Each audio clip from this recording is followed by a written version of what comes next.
Hi everyone, it's Tara Bianca with Light Transformative Therapy, and today I want to talk about the difference between conscious and unconscious breath holding and how those two things might impact your body differently.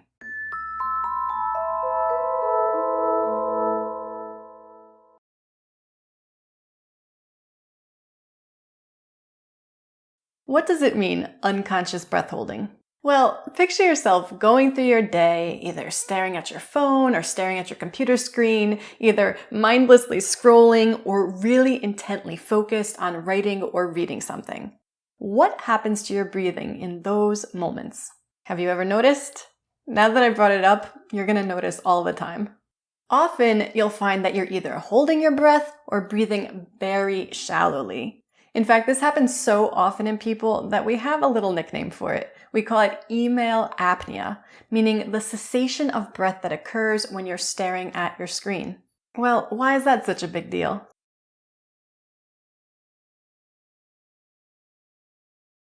Well, what are some of the systemic results that come from breathing really shallowly or cutting off your air supply completely, repeatedly throughout the day? We've talked about this so many times in so many different videos, right? This is not functional, efficient breathing. This shallow upper chest breathing more so signals a stress response in your body. It stimulates that fight or flight nervous system to really kick into gear.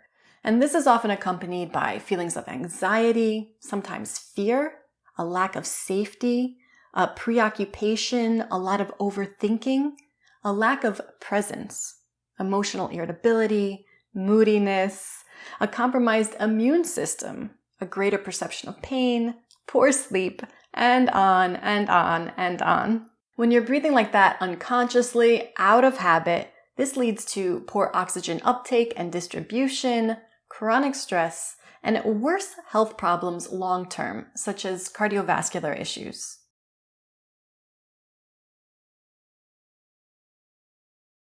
Conscious breath holding is, I think I'm going to hold my breath right now. It's diving underwater. It's trying to block out a bad smell. It's planned and predictable. It's a choice, right? And that conscious choice makes all the difference in the world in terms of how your physiology responds and the ultimate effect you will experience in your body. So for example, hypoxic training or apnea training or long breath hold training is very popular right now. Why? Because when done correctly, this can actually have a lot of positive benefits in the body.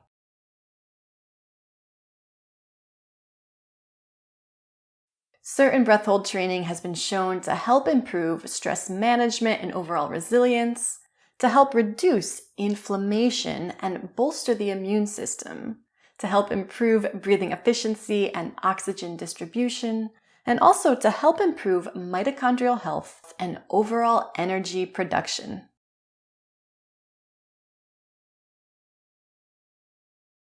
How can these two scenarios result in such different outcomes?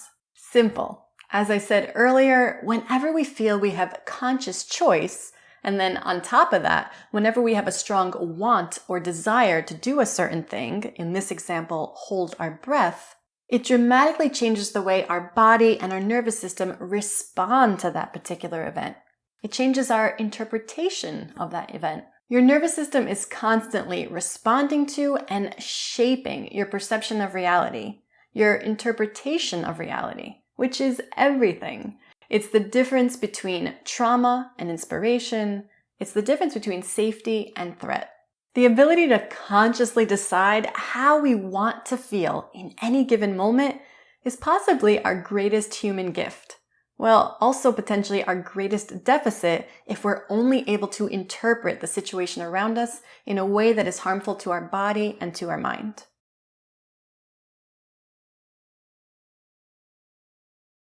So now, how can we start to add some conscious choice back into the potentially detrimental subconscious behavior of holding our breath while staring at our electronic devices? Number 1, every habit change must begin with awareness. We have to start to cultivate greater breath awareness. Now that you've watched this video, the seed has been planted in your mind, and I am sure that the next time you go to check your email, you're going to hear that inner voice asking you, how are you breathing right now? And just notice, are you holding your breath?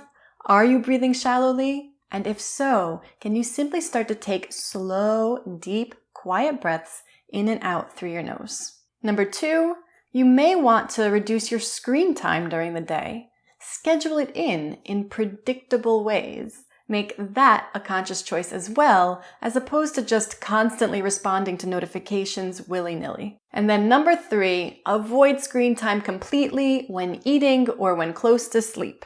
These are 2 daily activities that absolutely require parasympathetic activation in order to go well. So at these times, focus on slow, deep, quiet nasal breathing instead. Is this email apnea thing something that you struggle with? Let me know in the comments below. If you liked this video, please give it a thumbs up and please subscribe to my channel.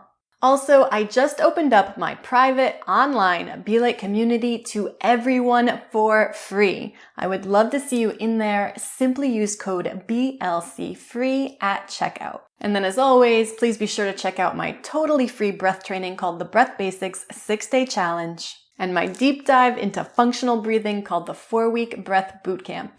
And if you'd like to further support the channel, you may do so by either visiting my new Be Light store or by visiting my Buy Me a Coffee page. Thank you so much for watching, and I'll see you next time.